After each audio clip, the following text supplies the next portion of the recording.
Кудайдын чакырыгы. 3 февраль.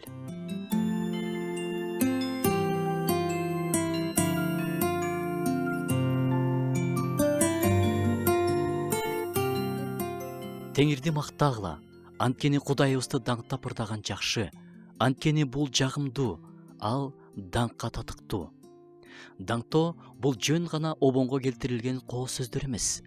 Даңктоо бул жөн гана ырдоо эмес. Кудайдын сөзү бизге башка бир чоң нерсени ачып берет. Даңктоо бул руханий күч, ишенимдин куралы жана жеңишке жол. Даңктоо курчаган чөйрөнү өзгөртөт. Элчилердин иштеринен Паул менен Сила тууралуу окуйбуз. Аларды сабашып, чынжыр менен байлашып, зынданга салып коюшкан.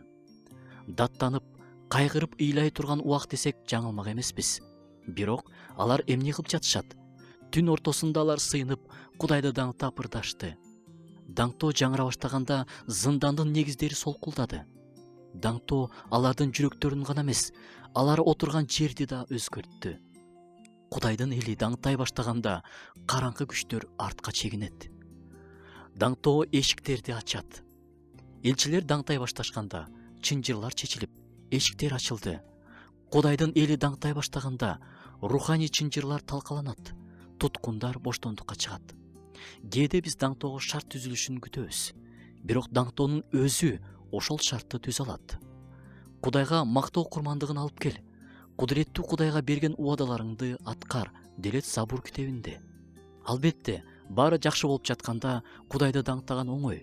Бирок даңктоо бул кыйын учурда, жүрөк ыйлап турганда, баары түшүнүксүз бүдөмүк болуп жатканда Кудайдын алдына алып келген курмандыгыбыз.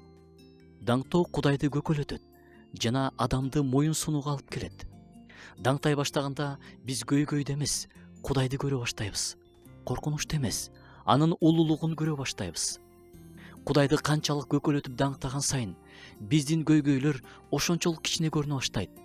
Кудай өзүнүн элин даңктоо ырларынын арасында жашайт. Даңктоо болгон жерде Кудайдын өзү болот. Кудайдын эли Кудайды даңкта.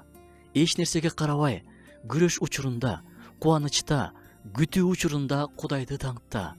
Анан Кудайдын күчүн көрөсүң. Күч Кудайды даңктоодо.